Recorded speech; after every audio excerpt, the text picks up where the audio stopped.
ஐந்து கரத்தனை யாமுகத்தனை தனை இந்தின் இளம் இறை போலும் எயினை நந்தி மகந்தனை ஞான கொழுந்தினை உந்தியில் வைப்படுகின்றேனே நெஞ்சக்கணகள் நிகழ்ந்துருகருள் சண்முகனுக்கு எல்வியலே செஞ்சொல் புனை மாலை சிறந்திடவே பஞ்சக்கர ஆணை பதம் பணிவா மாடும் படிவேலனி தேவலனப் பாடும் பணியே பணியாயருள்வாய் தேடும் கய மாமுகனைச் செருவில் சாடும் தனியானை சகோதரனே என் தாயும் எனக்கருள் தந்தையும் நீ சிந்தாகுலமானவை தீர்த்தியனையாள் கந்தா கதிர்வேலவனே உமையால் மைந்தா குமரா மறைநாயகனே மண்ணில் நல்ல வண்ணம் வாழலாம் வைகளும் எண்ணில் நல்ல கதிக்கு யாதும் ஓர் குறைவிலை கண்ணில் நல்லகுதொரும் கழுமல வலநகர் பெண்ணில் நல்லாளுடும் பெருந்தகை இருந்ததே. திருச்சிற்றம்பலம்.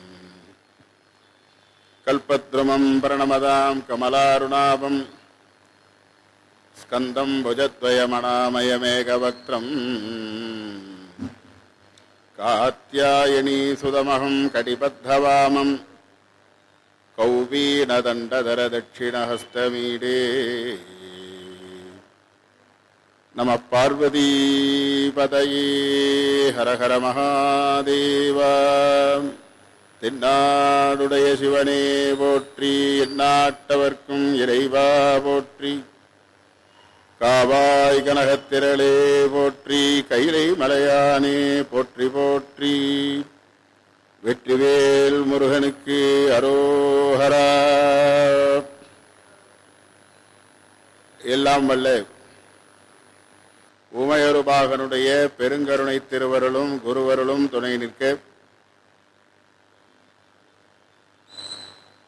ஸ்கந்தகிரி ஸ்ரீ சுப்பிரமணிய சுவாமி திருக்கோயில் கந்தசஷ்டி பெருவிழாவிலே கந்தபுராணம் கச்சேப்ப சிவாச்சாரியார் சுவாமிகள் அருளிய செந்தமிழ் வேதம் இங்கு தினந்தோறும் சிந்திக்கப்படுகின்றது. எல்லாம் வல்ல வள்ளி தேவயானையுடனாகிய ஸ்கந்தகிரி ஸ்ரீ முருகப்பெருமானை திருவருளை மீண்டும் வணங்கி, ஆலய மேலாண் அறங்காவலர்கள்,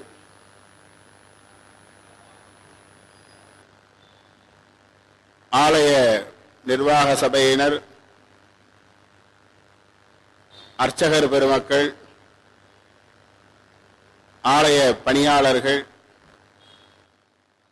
இங்கு குழுமியிருக்கின்ற பக்த பெருமக்கள் அனைவருக்கும் எல்லாம் வல்ல முருகனுடைய திருவருளினாலே எல்லா நலன்களும் கிடைக்க வேண்டுமாக வாழ்த்து மகிழ்கின்றோம். கந்தபுராணம் முருகப்பெருமானுடைய வரலாற்றினை கூறுகின்ற ஒரு அற்புதமான நூல். புராணம் அப்படின்னு சொன்னாலே இன்னைக்கு இந்த தலைமுறை குழந்தைங்கெல்லாம் பயந்துட்டு ஓடுறாங்க. இவன் ஒரு பழைய புராணம் அப்படிங்கிறாங்க. நாம ஏதாவது அட்வைஸ் பண்ணினா, நல்ல விஷயம் சொன்னா இவன் ஒரு பழைய பஞ்சாங்கம் அப்படிங்கிறாங்க. இன்னொன்னு எந்த காலத்துல இருக்கீங்க அப்படிங்கிறாங்க. பழமை இல்லைன்னா புதியது ஏது, புதுமை ஏது? ஒரு காலத்துல தகவல் தொடர்பு சாதனமாக இருந்தது புறா. இந்த புறா காலில் தூது அனுப்புவாங்க. அந்த தூதனை எழுதி, அது இன்றைய விஞ்ஞானத்தால முடியாது. புறாவை பழக்கி வைத்திருப்பார்கள். இங்க செகந்திராபாத்லேருந்து திருச்சிராப்பள்ளிக்கு இங்க இருக்கிறவருடைய மனைவி திருச்சிராப்பள்ளியில் இருப்பா. அவளுக்கு தூது அனுப்பணும், அவளுக்கு செய்தி அனுப்பணும்னா அந்த புறா சரியாக பறந்து அந்த வீட்டில் போய் உட்காரும். இது யார் சொல்லி கொடுத்தா? அந்த புறாவை யார் பழக்கினார்கள்? இன்றைக்கு அது முடியுமா? அப்படியே முடிந்தாலும் வழியில யாராவது பிடிச்சி சுட்டு கொண்டு சாப்பிட்டுருவான். அப்படி அதற்கப்புறம் வெள்ளைக்காரர்கள் வந்தார்கள். தபால் கடிதம் அனுப்புகின்ற முறை வந்தது. இந்த ஊர்ல பெட்டியில போட்டா அந்த ஊர்ல எடுத்துக்கிறது. தொலைபேசி, இப்ப மொபைல், இன்றைக்கு எவ்வளவோ சாதனங்கள் வந்துருக்கு. இதற்கெல்லாம் அடித்தளமாக இருந்தது அந்த புறா விடுத்துவது தானே. அப்ப பழமையிலிருந்து தானே புதுமை வந்தது. பழமை இல்லாம புதுமை ஏது? செய்தி அனுப்புதல், செய்தி தொடர்பு என்பதை ஆதியிலே அவர்கள் ஏதோ ஒரு வகையிலே கண்டுபிடித்திருக்கிறார்கள். இன்றைய விஞ்ஞான உலகத்தில் அது பெரிதாக இருந்திருக்கலாம். அதுபோல மனித வாழ்க்கைக்கு தேவையான செய்திகளை உடனிருந்து சொல்லுவதற்கு அடுத்தடுத்து வருகின்ற தலைமுறைகளும் எளிதாக கடைபிடிப்பதற்காக நம்முடைய ஆன்றோர்கள் எழுதி வைத்திருப்பது புராணங்கள். அவர்கள் நூல்களை எழுதி வைக்கலைன்னா நமக்கு சட்ட திட்டங்கள் புரியாது, வாழ்க்கை நெறிமுறைகள் புரியாது. இன்னைக்கு எப்படி சமைக்கணுங்கிறது யூடியூப்பை பார்த்து பண்ணிட்டு இருக்க. அனுபவம் வேற, உடனே பார்த்து செய்யறது வேற. கல்லோரெல்லாம் அரைச்சி, சட்னி அரைச்சி, உளுந்து அரிசி எல்லாம் அரைச்சி இட்லி சட்னி எல்லாம் சாப்பிட்ட சுவை இன்னைக்கு இருக்கா? இந்த காலத்துல எல்லாம் உடனே யூடியூப்ல பார்த்து பண்ணினேன்னு என்னென்னமோ கொண்டு வந்து கொடுக்க வாயில வைக்க முடியல. அனுபவ விஷயத்தை அடுத்த தலைமுறைக்கு சொல்லி வைக்கணும். இதுதான் நாம செய்ய வேண்டிய முக்கியமான கடமை.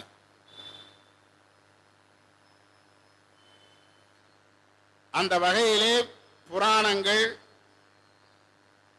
ஆன்றோர்களினாலே எழுதி வகுக்கப்பட்டிருக்கின்றது. அது பழமையானாலும் புதுமைக்கும் புதுமையாக இருக்கும். புறா அப்படின்னா பழமைன்னு அர்த்தம், நவ அப்படின்னா புதுமைன்னு அர்த்தம். புறா நவ என்ற இரண்டு சொற்களும் இணைந்ததுதான் புராணம் என்பது.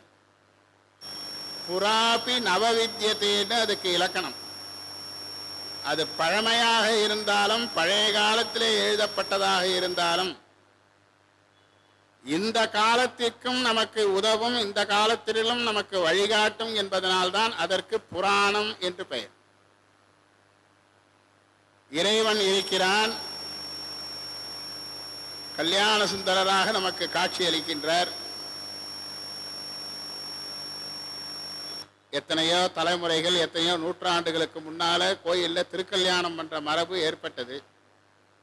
அன்றைக்கும் சுவாமி இளைஞராக இருந்தார், அம்பாள் கன்னியாக இருந்து திருமண காட்சியை நடத்தி கொடுத்தார்கள்.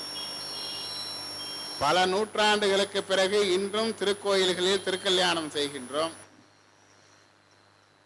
சுவாமிக்கு வயசாகலையே, சுவாமி அப்படியே தானே இருக்கார். அன்றைக்கு எண்ணெய் விளக்குகளை வைத்து அந்த வெளிச்சத்துல கோவில்ல கல்யாணம் நடந்தது, கோவில்ல திருவிழாக்கள் நடந்தது. பார்த்துட்டு போய் சொல்லணும் மற்றவர்கள்ட்ட, ஸ்கந்தகிரி கோயில்ல திருக்கல்யாணம் இப்படி நடந்தது அப்படி. இது அன்றைக்கு நடந்தது. பல நூற்றாண்டுகளுக்கு பிறகு இன்றைக்கு நம்முடைய திருக்கோயிலிலே திருக்கல்யாண உற்சவம் நடக்கின்றது, கந்தசஷ்டி விழா நடக்கிறது.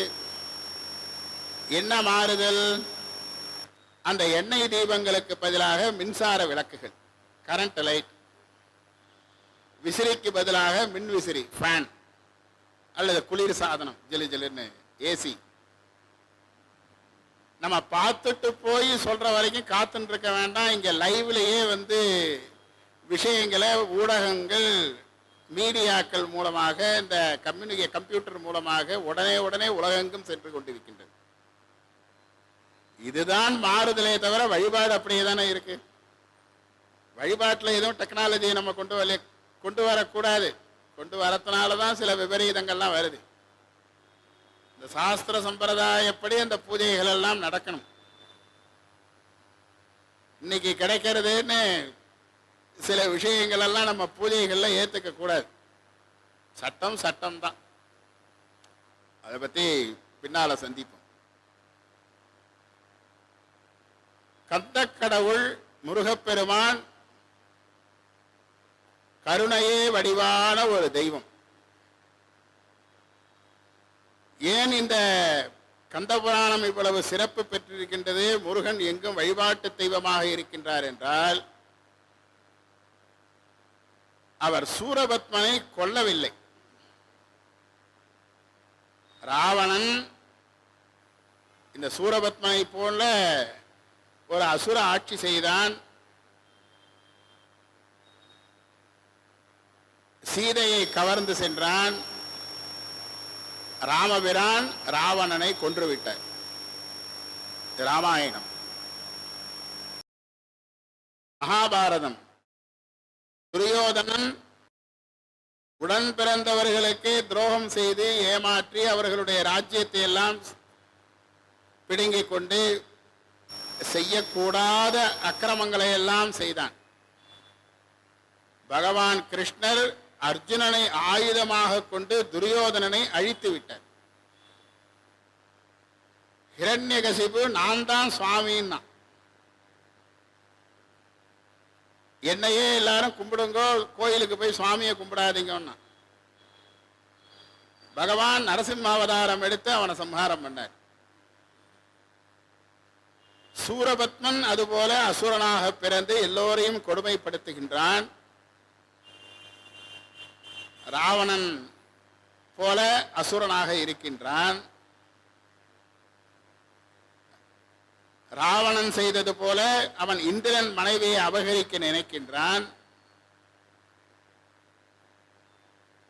துரியோதனன் போல பிறருக்கு துரோகங்கள் எல்லாம் செய்து எல்லா ராஜ்யங்களையும் தனதாக்கிக் கொள்ளுகின்றான். என்னையே வழிபட வேண்டும், ஆண்டவனை வழிபடக்கூடாது என்று தேவர்களை சிறையிலே அடைக்கின்றான். ஹிரண்யகசிபு போல இத்தனை அசுரர்களும் சேர்ந்த ஒருமித்த ஒரு மிகப்பெரிய அசுரன் சூரபத்மன். இவன்கிட்ட இருந்த ஒன்னையும் ஒவ்வொரு தெய்வம் அழித்திருக்கு.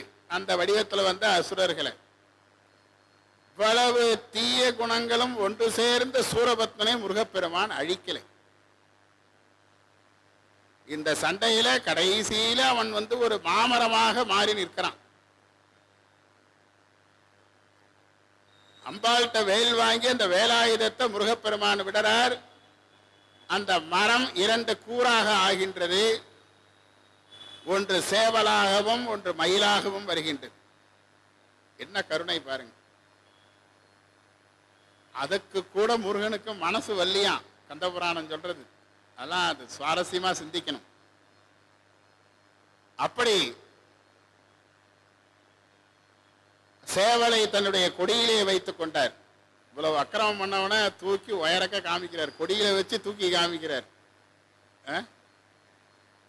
நம்மளும் வாழ்க்கையில எத்தனையோ பேர் நமக்கு தப்பு பண்றான், இடைஞ்சல் பண்றான், இருந்தாலும் தொலைகிறான் அப்படின்னு சொல்லிட்டு அவன் நல்லவன் வல்லவன் அப்படின்னு அவனை நம்ம பாராட்டி பேசின்னு தானே இருக்கோம். அப்படியாவது அவன் திருந்தட்டுமேன்னு இதெல்லாம் யார் சொல்லி கொடுத்ததுன்னா இந்த புராணங்கள் சொல்லி கொடுக்குது. உலகமே நடுங்கின அந்த சூரபத்மன் மேல பயப்படாம உட்கார்ந்து இருக்கிற ஒரே ஆள் முருகப்பெருமான் தான். அவன் மயிலாக வந்துட்டான். தன்னுடைய வாகனமாக ஏற்றுக்கொண்டு அதுல அவர் உட்கார்ந்து இருக்கார். யாராவது உட்காருவாங்களா? பஸ்ல ஏறுறதுக்கு முன்னால நமக்கு பயமா இருக்கு. இந்த டிரைவர் ஒழுங்கா ஓட்டுவானா, நம்மளை கொண்டு போய் ஊர்ல சேர்ப்பானா, இல்ல மேல அமுச்சிருவானா, யாரையும் நம்ப முடியல. ஒரு கெட்டவனோட கூட பயணம் பண்றதுக்கு பயமா இருக்கு. வழியில எங்கேயாவது பிடிச்சி தள்ளி விட்டானா என்ன பண்றது அப்படின்ட்டு. நீங்க எல்லாம் நடக்கிறது தானே. முருகன் ஆண்மகன், அவர் ஆணுக்கு பிறந்தவர், பயம் என்பதையே அறியாதவர். அதனால துணிச்சலா அந்த சூரபத்மன் மயிலாக வந்த போது அதுல ஏறி உட்கார்ந்து. அப்படி பெருங்கருணை தடங்கடலாகிய முருகப்பெருமானுடைய வரலாற்றினை நாம் சிந்தித்து வருகின்றோம். இந்த வரலாற்றிலே முருகப்பெருமானுடைய திரு அவதாரம் முதல் நாள் சிந்திக்கப்பட்டது. சூரபத்மன், சிங்கமுகன், தாரகன், அஜமுகி என்பவர்கள் மாயைக்கும் காஷ்யப முனிவருக்கும் பிறந்து கடும் தவம் செய்து சிவபெருமானிடத்திலே வரங்கள் பெற்று 1000 மண்டங்களுக்கு அதிபதியாகி 108 யுகங்கள் வாழ்நாளை பெற்றிருக்கின்றார்கள். இதெல்லாம் அப்படியே கடந்து போயிடக்கூடாது. ஒரு நிமிஷம் நின்று சிந்திக்கணும். 108 சதுர்யுகங்கள். ஒரு சதுர்யுகத்துக்கு 4 கோடி சொச்சம் ஆண்டுகள் ஒரு சதுர்யுகத்துக்கு. அப்ப 108 சதுர்யுகத்துக்கு அவன் ஆயுளோட இருக்கான். முழுக்க இருந்திருந்தான்னா இன்னைக்கு இந்த மாதிரி கோயில்லாம் இருந்திருக்காது. இவ்வளவு கிடைத்தும் பாவமே வடிவாக அவன் இருந்ததனால அவன் கொல்லப்பட்டான். அப்படி அவன் அசுர ஆட்சி செய்து வருகின்றான். இங்கு முருகப்பெருமான் திரு அவதாரம் செய்திருக்கின்றார்.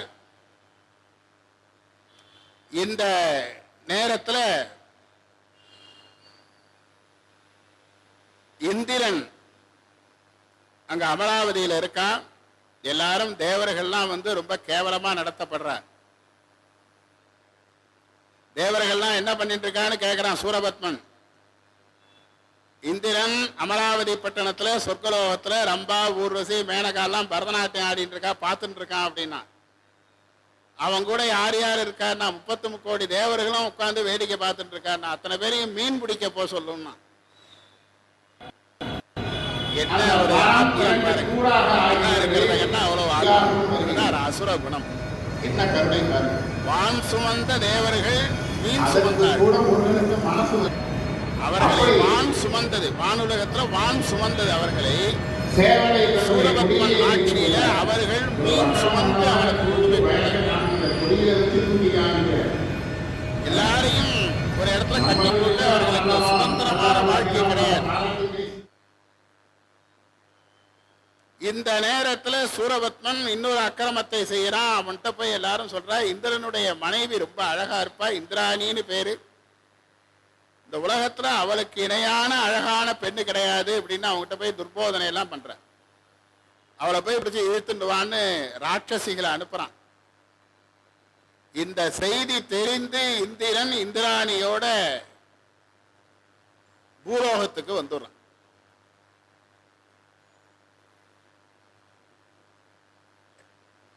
அப்ப தேவர்கள் இன்னும் கஷ்டப்படுத்தப்படுகின்றார்கள்.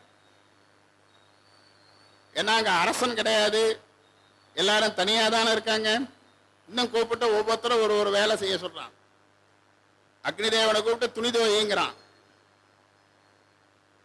நிருதியை கூப்பிட்டு நல்ல பலம் வாய்ந்த தேவன், அசுர சமுதாயத்தை சேர்ந்தவன், அசுரர்களுக்கெல்லாம் கைகால் அமைக்க விடுங்கிறான்.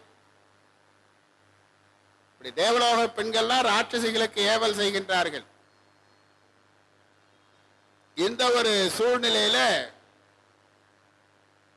இந்திரன் இந்திரனுடைய மனைவியை சூரபத்மன் இழுத்துன்னு போறதுக்கு வராங்கிறது தெரிஞ்ச உடனே அவன் ஓடி வந்து சீர்காழி இருக்கு இல்லையா, தமிழ்நாட்டில் ஞானசம்பந்த பெருமான் அவதாரம் பண்ண தலம், அங்க வந்து ஒளிஞ்சுக்கிறான்.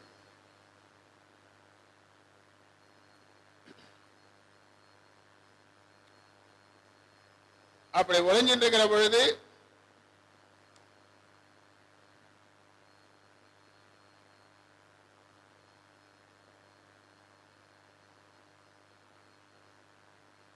அவனுடைய மனசு சொர்க்கத்தை விட்டு, இவ்வளவு கேவலமான ஆட்சி நடக்கிறது, பெண்களுக்கு பாதுகாப்பு இல்லாத ஆட்சி நடக்கிறது, பள்ளிக்கூடத்துக்கு பெண்களை அனுப்பினா நல்லபடியா வீட்டுக்கு வந்து சேருமான்னு பெற்றோர்கள்லாம் ஒரு நாளும் பயந்து பயந்து உட்கார்ந்துட்டு இருக்க வேண்டியா இருக்கு. தினந்தோறும் பேப்பர் செய்தித்தாளை பிரித்தால் சிறுமிகளுக்கு இழைக்கப்படுகின்ற அநீதிகள் தான் செய்தியாக வருகின்றது. இவ்வளவு மோசமா போயிருத்தே நாடுன்னு அவன் மனம் வருந்தி இப்பவும் நடக்கிறது. அதுக்காக தான் சொன்ன மனம் வருந்தி அவன் சீர்காழிக்கு வருகின்றான். கச்சப்ப சிவாச்சாரிய சுவாமிகள் இதனை மிக அருமையாக சொல்லுவார். மெய்த்தகு நீழல் வைகும் வெறுக்கையை வெறுத்து பாரில் சித்திர மனைவியோடும் தெக்கின தேயம் புக்கு பத்துடன் 2 நாமும் படைத்த தொல் காழி நன்னி இத்தலம் இனிதே என்னா இருந்தான் இமையோர் கோமான். அற்புதமான தமிழ். எல்லா சுகபோகங்களையும் தருகின்ற கற்பக விருட்சம் காமதேனுவெல்லாம் இருக்கின்ற அந்த சொர்க்கலோகத்தை வெறுத்து எப்பொழுது தன்னுடைய மனைவிக்கு பாதுகாப்பு இல்லையோ இனிமேல் நாம் அங்கே இருப்பது தவறு என்று சித்திர மனைவியோடும் அழகான தன்னுடைய மனைவியோடு தட்சிண தேசம், பாரதத்தினுடைய தட்சிண தேசம் தமிழ்நாடு, 10உடன் 2 நாமம் படைத்த தொல் காழி நன்னி. அந்த சீர்காழிக்கு 12 திருநாமங்கள் உண்டு. சீர்காழி, தோணிபுரம், பிரம்மபுரம், கொச்சவயம், இப்படி 12 திருப்பெயர்கள் அந்த ஊருக்கு. ஞானசம்பந்தர் அந்த ஊர்ல பிறந்து அவதாரம் பண்ணினதுனால அந்த 12 பெயர்களையும் 12 பதிகங்கள் பாடியிருக்கிறார். ஞானசம்பந்த பெருமானுடைய தேவாரத்துல அதான் வீழிப்பாதி காழிப்பாதி என்று சொல்வார்கள். சீர்காழிக்கு அவ்வளவு தேவாரங்கள் பாடியிருக்கார். அடுத்தபடியாக திருவீழிமேலை கல்யாண சுந்தர சுவாமி அந்த திருக்கோயிலுக்கு நிறைய தேவாரங்கள் பாடியிருக்கு. 3 தேவாரமும் இந்த 2 கோயிலுக்கும் நிறைய இருப்பதனாலதான் வீழிப்பாதி காழிப்பாதி என்று சொல்வார்கள். 12 திருநாமங்கள் அந்த ஊருக்கு. அப்பொழுது அந்த சீர்காழியிலே ஒளிந்து கொண்டிருக்கின்றான். இந்திராணியை தேட போன ராட்சசிகள் திரும்பி அங்க அவளை காணும் அப்படிங்கிறார். உடனே அந்த ராட்சசர்கள், அந்த அரக்க ஒற்றர்கள் உலகம் பூரா, ஏன்னா அவர்கள்லாம் உடனே நினைச்ச இடத்துக்கு நினைச்ச மாதிரி போவாங்க. அவர்களுக்கு பலமும் ஜாஸ்தி, உடல் சோர்வும் கிடையாது. பசி எடுத்தா கிடைச்சதை தும்பார். கண்ணு முன்னால என்ன இருக்கோ அதை அடிச்சு தின்னுடுவான். அது மனிதனாக இருந்தாலும் மிருகங்களாக இருந்தாலும் அடிச்சு தின்னுடுவான். அப்படி அவர்கள் கடுமையாக தேடுகின்றார்கள். சீர்காழிக்கும் வந்துடுறான். இந்திரன் திக்கு திக்குன்னு பயந்துட்டு டக்குன்னு ஒரு மூங்கில் மரத்துல போய் ஒளிஞ்சின்றான். அந்த ஊருக்கே வேணுபுரம்னு பேர். வேணுன்னா மூங்கில். அந்த மூங்கில் மரத்துல அவனும் அவனுடைய துணைவி இந்திராணியும் மறைந்திருந்து அவ்வப்பொழுது வெளியில நந்தவனத்துல பூ பறித்து சுவாமிக்கு சிவபூஜை பண்ணி, சுவாமி எங்களுடைய உலகத்தை காப்பாற்றணும், எங்களுடைய மனைவி மக்களை காப்பாற்றணும்னு வேண்டிட்டு இருக்கான். இப்படி ஒரு கடினமான சூழ்நிலையில தேவர்கள் இன்னும் மேல மேல அந்த தேவலோகத்துல கஷ்டம் தாங்காம இந்திரனை தேடி வருகின்றார்கள். நம்முடைய அரசனை காணுமே, அரசனை போய் பார்ப்போம், அவன் எங்க ஒளிஞ்சிட்டு இருக்கான்னு தெரியலையேப்பா. அசுரர்களாலேயே கண்டுபிடிக்க முடியல, நம்மளால கண்டுபிடிக்க முடியுமா? இந்த காலம் மாதிரி ரேடார்லாம் இப்ப கிடையாது. இந்த காலத்துல எங்க யார் இருந்தாலும் அவளை உடனே கண்டுபிடிக்கிறதுக்கான டெக்னாலஜி எல்லாம் வந்துடுது. அந்த காலத்துல தவம் தான், அவர்கள் செய்த தவம் அவர்களுக்கு வழிகாட்டும். தேவர்கள் செய்த தவம் சீர்காழியில ஒளிஞ்சுகிட்டு இருந்த இந்திரனை இருக்கும் இடத்தை காண்பிக்கிறது. எல்லாரும் இந்திரனை பார்த்து, பிரபு எங்களை விட்டுட்டு வந்துட்டீங்களே, உங்களை நம்பி அல்லவா நாங்கள்லாம் தேவலோகத்துல இருக்கோம், சூரபத்மனுடைய கொடுமை தாங்க முடியல, நாம கைலாசத்துல போய் சுவாமியை நாம பார்க்கணும் அப்படின்னு எல்லாரும் அழற. அப்ப இந்திரன் சொல்றான், எனக்கு நேர்ந்த கொடுமை என்னுடைய எதிரிக்கு கூட ஏற்படக்கூடாது, என்னுடைய மனைவியை தூக்கின்னு போறதுக்கு வந்துட்டான்பா, நான் அவளை காப்பாத்திங்க ஐஷ்ணு தோணிபுரத்து ஈசனாகிய சீர்காழி பெருமானை நான் தினந்தோறும் பூஜை செய்து வருகின்றேன், என்ன செய்வது என்றே தெரியவில்லையே என்று எல்லோரும் கலங்கி நிற்கின்ற பொழுது எல்லாரும் சேர்ந்து முடிவெடுக்கிறா, நாம கைலாயத்தில் போய் சிவபெருமானை நேரடியாக பார்த்து சரணாகதி அடைவோம், வேறு வழியே இல்லை தட்சன் யாகத்துல கலந்துட்ட பாவத்துக்கு நாம தண்டனை அனுபவிச்சாச்சு. ஃபர்ஸ்டுக்கு போகணும். இவர்களுக்கு இந்த அதாவது தீதும் நன்றும் பிறர் தர வாரா புறநானூற்று செய்யும். நமக்கு நல்லது நடந்தாலும் கெட்டது நடந்தாலும் பிரத்தியாரால நமக்கு நடக்காது. நாம செய்த கர்மா, நாம செய்த வினைதான் நமக்கு நல்லதும் செய்யும் கெட்டதும் செய்யும். எத்தனையோ பேர் பணக்காரர்களா பிறக்கிறார், எத்தனையோ பேர் ஏழையா பிறக்கிறார். ஏன், என்ன காரணம்? ஏன் சுவாமி எல்லாருக்கும் ஒரே மாதிரி வாழ்க்கையை கொடுக்க வேண்டியதானே? எத்தனையோ பேர் சேப்பா அழகா பிறக்கிறா, எத்தனையோ பேர் கருப்பா கோரமா பிறக்கிற. சாமி கிட்ட போய் கேட்க முடியுமா, நீ ஏன் என்ன கருப்பா படைச்ச, ஏன் நீ இப்படி கோரமா படைச்ச? எத்தனையோ பேர் புண்ணியங்கள் செய்கின்றார்கள், எத்தனையோ பேர் பாவமே செய்து வாழ்கின்றார்கள். பொய் சொல்ல அஞ்ச மாட்டான். என்ன வெள்ளக்காக்கா இப்பதான் மல்லாக்க பறந்து போனது இப்படிமா. ஏன் இப்படி இருக்கான்னு சொன்னாக்கா, அவன் செய்த வினை அவனை அவ்வாறு வாழ வைக்கின்ற. ஆகையினாலே நாம் அந்த தட்சனுடைய யாகத்திலே கலந்து கொண்ட பாவத்திற்கு நமக்கு கிடைத்த தண்டனை சூரபத்மனாலே கிடைத்துக் கொண்டிருக்கின்றது. இனிமேலுக்கும் நம்மால அந்த கஷ்டத்தை தாங்க முடியாது, நாம எல்லாரும் மறுபடியும் சுவாமி கிட்ட போய் சரணாகதி அடைவோம் அப்படிங்கிறோம். சரி, எல்லாரும் கைலாயத்துக்கு போறதுன்னு முடிவாயிருக்கு. இந்திரனுக்கு திடீர்னு தூக்கி வாரி போடுறது. நம்ம இருக்கிற போதே நம்ம ஆத்துக்காரியை தூக்கின்னு போறதுக்கு வந்துட்டானுங்க. நம்ம இல்லைன்னு தெரிஞ்சீங்கன்னா இன்னும் சுலபமா தூக்கின்னு போயிடுவானே, இவளுக்கு என்ன பாதுகாப்பு? அவனுடைய மனைவி இந்திராணி அழுது புலம்புகின்றாள். சுவாமி, என்னை விட்டுட்டு போறீங்களே, நீங்க இருக்கிறச்சே என்ன ஒரு மாதிரி அவன் இடைஞ்சல் பண்ணா, நீங்களும் இல்லைன்னு தெரிஞ்சதுன்னா எனக்கு எந்த மாதிரி அவமானம் ஏற்படும், எந்த மாதிரி கஷ்டங்கள்லாம் ஏற்படும், இதெல்லாம் நான் உங்களுக்கு சொல்லி தெரியணுமா? நீங்க எப்படி என்னை விட்டுட்டு போகணும்னு உங்களுக்கு மனசு வந்ததுன்னு அவ அழறா. இந்திரன் என்ன செய்வான் பாவம்? அப்படியே யோசிக்கின்ற பொழுது அவனுக்கு சாஸ்தா இருக்கிறார், ஐயனார் இருக்கிறார். அவர்தான் பெண்களுக்கு காவல் தெய்வம். நல்லா தெரிஞ்சுக்கும். ஐயனார் தான் நமக்கு இந்த பெண்களை காப்பாற்ற வேண்டும். சாத்தன், சாஸ்தா, ஐயனார் என்று அவருடைய பெயர்.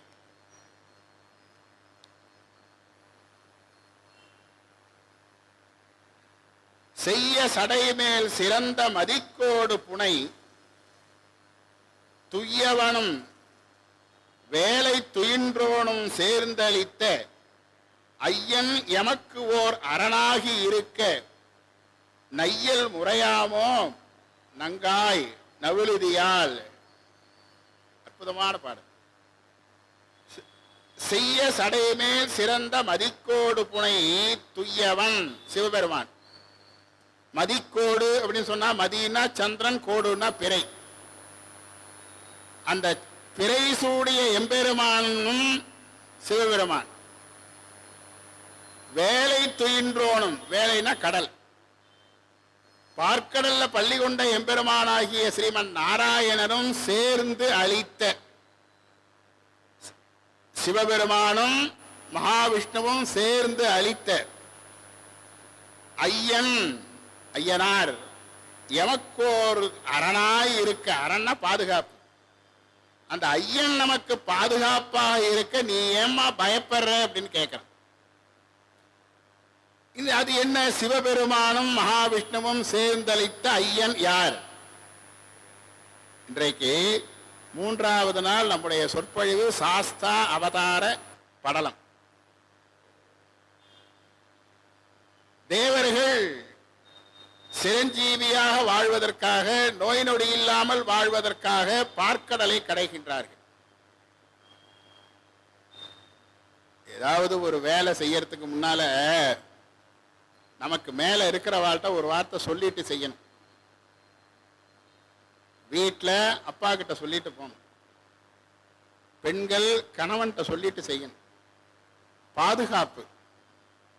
நான் நல்லதுதான் செய்யறேன்ட்டு நீங்க ஒருத்தருக்கும் தெரியாம ஏதாவது ஒண்ணு செஞ்சு அது ஏதாவது இடையூறாக முடிஞ்சதுன்னா இவனால காப்பாற்ற முடியாது.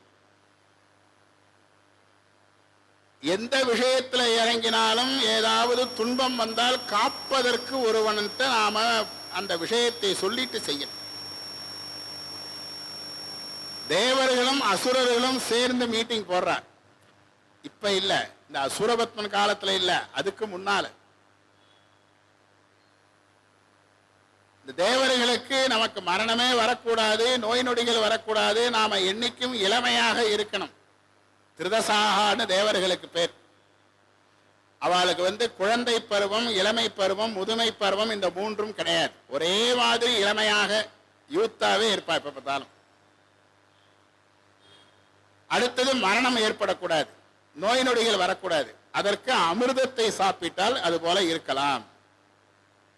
உடனே எல்லாரும் சேர்ந்து, நம்ம மட்டும் முடியாது, ஏன்னா இது ரொம்ப கஷ்டம். பார்க்கடலை மேருமலைய மத்தாக, மத்துன்னா இந்த காலத்துல யாருக்கும் புரியாது. ஏன்னா இப்ப மிக்சி வந்துடுத்து, மோர் கடையறதுக்குன்னு தனியா ஒரு மிஷின் வந்துடுத்து. 50 வயசுக்கு மேல உள்ளவாளுக்கு தான் இப்ப மத்து, மோரு, அம்மி, கல்லோரல் இதெல்லாம் என்னன்னு தெரியும். அதுக்கு கீழே இருக்கிறவாளுக்கு அநேகமாக இதெல்லாம் தெரியாது, பார்த்திருக்கிறதுக்கும் வாய்ப்பு இல்லை. ஏதோ சில வீடுகள்ல அது இருக்கணுமேங்கிற சாஸ்திரத்துக்காக இப்ப அம்மியெல்லாம் வச்சுட்டு இருக்காங்க. அதையும் தூக்கி போட்டுறாங்க ஓரமா. அம்மி கல்லோரெல்லாம் வீட்டுல இருக்கணும். அந்த அம்மியில ஒரு கல்லு மேல இன்னொரு கல்லை வச்சு ஓட்டுகின்ற பொழுது அந்த சத்தம், அந்த உராயுதலால தீய சக்திகள் வீட்டுக்குள்ள வராதான். புரியுறதா? இப்ப அம்மின்னா மம்மிங்கிற இப்ப எல்லாம் தெரியாது, பார்த்தது இல்லையே. அப்படி இந்த நோய் நொடிகள் இல்லாத, மரணம் இல்லாத அந்த ஒரு வாழ்க்கையை தருகின்ற அந்த அமிர்தத்தை கடைவதற்காக கடைகின்ற ஒரு ஆயுதத்திற்கு மத்துன்னு பேர். புரிஞ்சவாளுக்கு புரியும், புரியாதவாளுக்கு நான் ஒரு ஜாட காமிச்சு சொல்றேன். நடுவில் போட்டு இப்படி கடையணும், சுத்தணும். பெரிய பெரிய பண்ணையெல்லாம் வச்சிருக்கிறவ வீட்டில் அண்டா நிறைய தயிரை வச்சுட்டு கடைவா.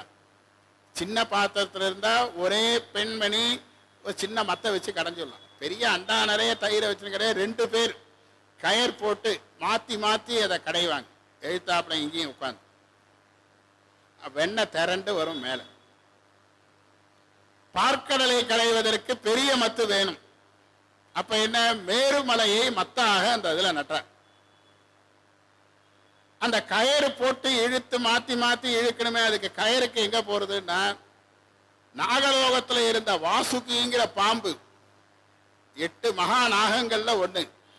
அனந்தன், வாசுகி, தட்சகன், கார்கோடகன்கிற 8 மகா நாகங்கள்ல வாசுகிங்கிற பாம்பு முன்னால நீங்க எண்ணெய் போட்டு கடைங்கோ. நான் சரி, ஒரு பக்கம் தேவர்கள் இழுக்க முடியும், 2 பக்கமும் தேவர்கள் இழுக்கிறதுக்கு பலம் இல்லை அவள்கிட்ட. என்ன, இவெல்லாம் சத்தான உணவு தானே சாப்பிடுவாங்க. நம்ம ஊர்லயே சாம்பார் சாதம் பானுங்க. என்ன, இந்த கண்ணாப்புண்ணான்னு தின்னுட்டு முரட்டுத்தனமா வேலை செய்யறவன்லாம் பலசாலியாகவும், இந்த நெய் பருப்பு சாம்பார் சாப்பிட்றவாள்லாம் ஏதோ கிண்டல் பண்ற ஒரு பொருளாகவும் எல்லாம் பேசிட்டு இருந்தாங்க ஒரு காலத்தில். இன்னைக்கு அவர்களுக்கெல்லாம் வியாதி, ஏகப்பட்ட நோய் நொடிகள் வந்துடுது. இப்ப என்ன, மறுபடியும் வந்துடுத்து, பருப்பு சாம்பார் நெய் சாப்பிடுங்கோ, எந்த வியாதியும் வராதுன்னு இப்ப எல்லாரும் மறுபடியும் அந்த பழக்கத்துக்கு வந்துட்டு இருக்க. இப்ப இங்க தேவர்களால முடியாததுனால அசுரர்களை ஒரு பக்கம் துணைக்கு கூப்பிடுற. நீங்க எல்லாம் எனக்கு ஹெல்ப் பண்ணணும், காரியம் நடக்கணும்னா யார் வேணாலும் யாரோட வேணாலும் கூட்டணி சேருவாங்கிறதுக்கு இதெல்லாம் ஒரு உதாரணம், தெரிஞ்சுக்கோங்க. இன்னைக்கு நம்ம கண்ணு முன்னால 2 பேர் சண்டை போட்டு இருக்கானேன்னு நம்ம ஒத்தனை ஆதரிக்க கூடாது, ஒத்தனை தாழ்த்த கூடாது. நாளைக்கு நம்ம கண்ணு முன்னால அவன் 2 பேரும் ஒண்ணு சேர்ந்துருவான். அதுபோல இந்த தேவர்கள் ராட்சசர்களை துணைக்கு கூப்பிடுறா. நீங்க எங்களுக்கு ஒரு பக்கம் நின்று கயிறு போடுங்க அப்படி. சரி, நாங்க கயிறு போடுறோம், எங்களுக்கு என்ன தருவீங்க? ராட்சசர்கள் கேட்கிறேன். கேட்கறதுல நியாயம் இருக்குல்ல. அமுதம் எடுக்கிறதுக்காக பார்க்கடலை கடையணும், நாங்களும் கடையறதுக்கு உங்களுக்கு உதவி பண்ணணும். சரி, எங்களுக்கு அதனால என்ன புண்ணியம்? அமிர்தம் சரி பாதியா எடுத்து போட்டா. வாக்குறுதி கொடுக்கும் போது ரொம்ப ஜாக்கிரதையா பேசணும். இந்த அமுதத்தை ராட்சசர்களுக்கு கொடுத்தா இந்த உலகம் தாங்காது, அவனுக்கு சாகவே மாட்டானுங்க. தேவர்கள் ஒரு பொய்ய சொல்லிட்டாங்க. முதல்ல செஞ்ச தப்பு சுவாமி கிட்ட சொல்லாம, சிவபெருமான்கிட்ட சொல்லாம இந்த மீட்டிங்கை இவாளாவே போட்டு முடிவு பண்ணி இந்த இடத்துல பார்க்கடலை கடைஞ்சிட்டு இருக்க. ரெண்டாவது, அசுரர்களை ஏமாத்துறார். உங்களுக்கு சரிபாதி தரோம் அப்படின்ட்டு பார்க்கடலை கடைகின்றார்கள். முதல்ல அத பழைய கோவில் குளத்தெல்லாம் கிராமத்துல தூர்வாரினாக்க அதுல இருந்து நிறைய சாமான்கள்லாம் கிடைக்கும். சைக்கிள் கிடைக்கும், ரேடியோ கிடைக்கும், சாப்பாட்டு தட்டுக எல்லாம் அந்த அடியில யாராவது போற போக்கில் தூக்கி போட்டு போவான். அந்த மாதிரி கடலுக்கு நடுவுல அற்புதமான பொருள்கள்லாம் இருந்தது. மகாலட்சுமி வர முதல்ல அலைமகள் அப்படின்னு அவளுக்கு அதனால்தான் பேர், சமுத்திர ராஜகுமாரி. மகாவிஷ்ணு தான் எடுத்துட்டார். இப்ப எனக்கு பணம் வேணும், நான் தான் அந்த உலகத்தை காப்பாத்துறேன், அதனால லட்சுமியை நான் எடுத்துக்கிறேன்ட்டு அவர் எடுத்துட்டார். ஐராவதம்ங்கிற யானை வந்தது, இந்திரன் எடுத்துட்டான். உச்சைஸ்ரவஸ்ங்கிற குதிரை வந்தது, காமதேனு வந்தது. கிஞ்சில்கினின்னு ஒரு புஷ்பக விமானம் வந்தது, பிரம்மா எடுத்துட்டார். ஆளாளுக்கு அதுல இருந்து வரதெல்லாம் எல்லாரும் ஆளுக்கு ஒண்ணு ஒண்ணு எடுத்துட்டு இருந்தார். திடீர்னு பார்த்தா குபகுபுன்னு புகை வந்தது. அந்த புகை வாசனையே எல்லாரும் மயக்கம் போட்டு கீழே விழுந்துட்டா 2 விஷம் ஒண்ணு சேர்ந்து மேல வருது. ரொம்ப நேரம் இந்த மத்து கடைஞ்சதுனால அந்த வாசுகிங்கிற பாம்பு விஷத்தை கக்கறது. ஆழம், ஆழம்னா விஷம். இன்னொரு ஆழம் அந்த கடலுக்கு அடியிலேந்து வந்த விஷம். இந்த 2 விஷமும் சேர்ந்து ஆழம் பிளஸ் ஆழம், ஆளாகலம், ஆளாளம் அந்த விஷம் வருது. அத தேவர்கள்லாம் மயக்கம் போட்டு விழுந்துட்டா அது எல்லா உலகத்தையும் அழிச்சிரும் போல இருக்கு. அந்த புகையே எல்லாரும் பயந்துட்டு அதுக்கப்புறம் சுவாமி கிட்ட போய் சரணடைகிறேன். சுவாமி இந்த விஷத்துல இருந்து எங்களை காப்பாத்துங்க. அப்படியே அந்த விஷத்தை எடுத்து வாயில போட்டுட்டார் சுவாமி. இது வெளியில இருந்தா தானே பிரச்சனை பண்ண போறது, நான் வாயில போட்டு. அம்பாள் வந்து அந்த விஷத்தை தொண்டையிலேயே நிறுத்திட்டா. இந்த மனுஷனை விஷம் ஒண்ணும் பண்ணாது, ஆத்துக்காரு செத்து போயிடுவாரோன்னு பயப்படல அம்பாள். இந்த விஷம்லாம் இவரை ஒண்ணும் பண்ணாது. இவர் வயத்துல, இவர் உடம்புல அநேக கோடி உலகங்கள் இருக்கு, அநேக கோடி ஜீவராசிகள் இருக்கு, எல்லாம் ஏன் குழந்தைகள், அதெல்லாம் இந்த விஷம் பட்டு செத்து போயிருந்தா என்ன பண்றதுன்னு ஆத்துக்காரி போய் கணவருடைய கழுத்துல கையை வச்சுட்டான். சாதாரணமா சண்டையில இப்ப வருதுன்னா அந்த மாதிரி உலகத்தை காப்பாத்துறதுக்காக அம்பாள் அந்த விஷத்தை அப்படியே கழுத்திலேயே நிறுத்திட்டார். அதுதான் நீலகண்டன். நீலம்னா விஷம், நீலகண்டன் அப்படின்னு சுவாமிக்கு பேர். பிரதோஷ வழிபாட்டினுடைய கதை இதுதான். அடுத்தது கடைசியாக சுவாமி சொல்றார், சரி பரவாயில்ல, நீங்க எல்லாம் தப்பு பண்ணிட்டீங்க, சொல்லாம போயிட்டீங்க, மறுபடியும் போய் கடைங்க, அமிர்தம் வரும். அவரே துணிச்சல் கொடுக்கிறார், போய் அமிர்தம் கடைங்க. மறுபடியும் தேவர்களும் அசுரர்களும் அந்த வாசுகி பாம்பை போட்டு மேருமலையை மத்தாக வைத்து அந்த பார்க்கடலை கடைகின்றார்கள். ஒரு தங்க குடத்துல அமிர்தம் மேலே வருகின்றது, அற்புதமாக வருகின்றது. இப்ப பிரச்சனை ஆரம்பிக்கிறது. ராட்சசர்கள் என்ன பண்றாங்க, இந்த தேவர்கள் எல்லாம் நொடி பொழுதுல அடிச்சு போட்டு இந்த அமிர்தத்தை நம்ம தூக்கின்னு போயிடுவோம் அப்படிங்கிறான். தேவர்கள் என்ன நினைக்கிறாங்க, அசுரர்களுக்கு இந்த அமிர்தத்தை கொடுக்க கூடாது, நம்மளே சாப்பிடணும்னு இவ ஆசைப்படுற. பேச்சளவுல இருந்தது. அடுத்தது சண்டையா வந்துடும். சுவாமி பார்த்தார், இந்த விபரீதத்தை தடுக்கிறதுக்கு வேற என்ன பண்றதுன்னு பார்த்தார். மகாவிஷ்ணுவை பார்த்து, நீ மோகினி அவதாரம் எடுத்து இந்த பிரச்சனையை சால்வ் பண்ணுன்னு அனுப்புறார். மகாவிஷ்ணு மோகினி அவதாரம் எடுத்து வரார். அதான் இன்னைக்கு பெருமாள் கோயிலெல்லாம் அந்த மோகினி அலங்காரம் ரொம்ப பிரமாதமா நடக்கும். மோகினி அவதாரம். மோகினினா மயக்குபவள்னு அர்த்தம், மயக்குகின்ற அழகு. தேவர்களும் ராட்சசர்களும் எல்லாரும் இந்த அமுதத்தையே மறந்துட்டார். அந்த அழகான பெண்ணை பார்த்துன்னா அத்தனை பேரும் அப்படியே நின்றுட்டு இருக்கா. இப்படி ஒரு அழகா, இப்படி ஒரு லாவண்யமா, அது யாரு என்னன்னு பார்க்கல, எல்லாரும் உடனே அந்த பெண்ணு மேல ஆசைப்படுறாங்க. அதுக்காக தானே மகாவிஷ்ணு அங்க வந்திருக்காரு அந்த உருவத்துல. நல்லா இறங்கி பேசுறார், எல்லாரும் சண்டையை விட்டுடுங்க, ஒரு காம்ப்ரமைஸ்க்கு வந்துடுவோம். நான் ஒரு பக்கம் இருக்கேன், அமுத குடம் ஒரு பக்கம் இருக்கு. நான் வேணுமா, அமுதம் வேணுமா? தேவர்களுக்கு தெரிஞ்சிடுத்து. இது வந்திருக்கிறது சுவாமி பகவான் ஸ்ரீமன் நாராயணர் வந்திருக்காருங்கிறது தேவர்களுக்கு தெரிஞ்சிடுத்து. ராட்சசர்களுக்கு அது தெரியாதே, அவனுங்களுக்கு அந்த அறிவு கிடையாது. அவன் என்ன பண்ணா, வாயில எச்ச ஒழுக எங்களுக்கு அமுதம்லாம் வேண்டாம், எங்களுக்கு நீதான் வேணும் அப்படின்ட்டு எல்லாம் அவன் பின்னால போக ஆரம்பிச்சான். வாங்க போவோம். அவன் ராட்சசர்களோட போற. தேவர்கள்லாம் அமிர்தத்தை பங்கு போட்டு சாப்பிட்டு நல்லா சந்தோஷமா இருந்துட்டேன். இந்த ராட்சசர்களை சமாளிக்கணுமே என்ன பண்றது?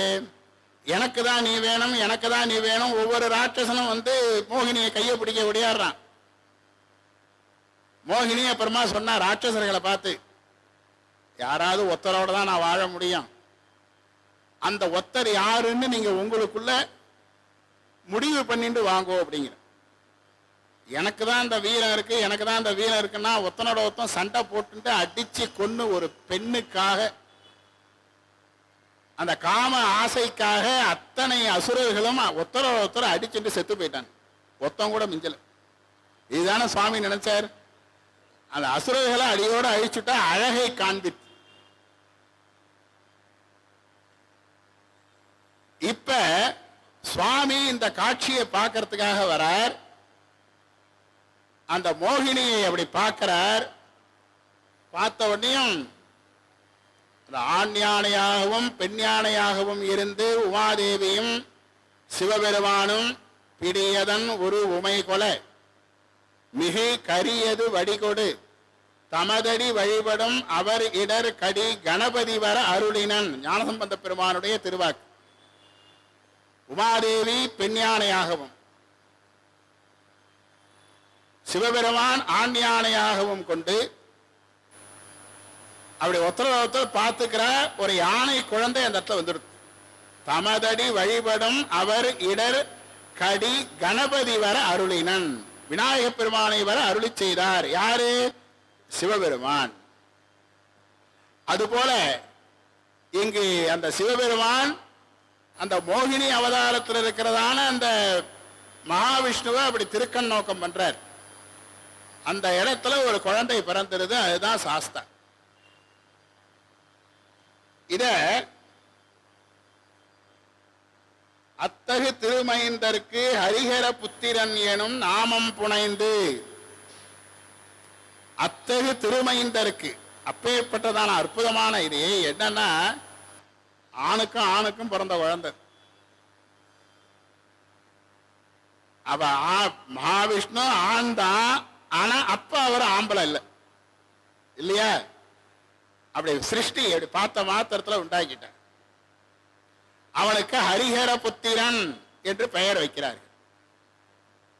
இன்னைக்கு ஐயனார் வழிபாடு உலகெங்கும் ரொம்ப பிரசித்தமா இருந்தது. பூரணை புஷ்கலை என்று 2 சக்திகள். பெண்களுக்கு காவல் தெய்வமாக இருப்பவர். வீட்டிலேருந்து குழந்தையெல்லாம் பள்ளிக்கூடம் போற போது ஏதாவது ஒரு ஐயனார் கோயிலுக்கு போய் விபூதி வாங்கி வச்சுக்கோங்க. இந்த குழந்தைகள், முக்கியமா பெண் குழந்தைகளை பள்ளிக்கூடம் அனுப்புறதுக்கு முன்னால அந்த விபூதியை இட்டு அனுப்புங்க. ஐயனார் தான் நம்ம குழந்தைகளை காப்பாற்றணும். ஏன்னா இன்னைக்கு அவர்களுடைய மனசால மட்டும் செய்யல, இதெல்லாம் பல சூழ்ச்சிகள் பல திட்டங்கள்ல இந்த பெண்களை கவருகின்ற ஒரு அக்கிரமங்கள் இன்னைக்கு நாடு பூரா நடந்துட்டு. எவ்வளவு சட்ட திட்டங்கள் வந்தாலும் காப்பாற்ற முடியல. ஒத்துண்டுதான் ஆகணும். எவ்வளவு சட்ட திட்டங்கள் எவ்வளவு காவல்கள் வந்தாலும் தினம் பேப்பர்ல வந்துட்டு தானே இருக்கு. என்ன அப்ப நாம சுவாமியை சரணடைகிறத தவிர வேற வழி கிடையாது. இந்த கதையை இந்திரன் தன்னுடைய மனைவி இந்திராணிக்கு சொல்லி, அப்பேற்பட்ட சாஸ்தா நமக்கு துணையாக வருவான், அவனை எண்ணி வழிபடுகின்றேன், அவன் உனக்கு காவலாக இருப்பான் என்று இந்திரன் தன்னுடைய மனைவி இந்திராணியை தேற்றுகின்றான். காருரல் வெய்ய களிற்றிடையாகி பாரிடர் எண்ணிலார் பாங்குர நன்ன பூரணை புட்களை பூம்புறமேவ வாரணம் ஊர்பவன் முன்னுற வந்தான் என்று இந்த காட்சியை கச்சேப்ப சிவாச்சாரிய சுவாமிகள் சொல்கின்றார். யானை இந்திரன் மனசால பூர்ண புஷ்கலாம்பிகா சமேத ஹரிஹரபுத்திர சுவாமினே நமஹா.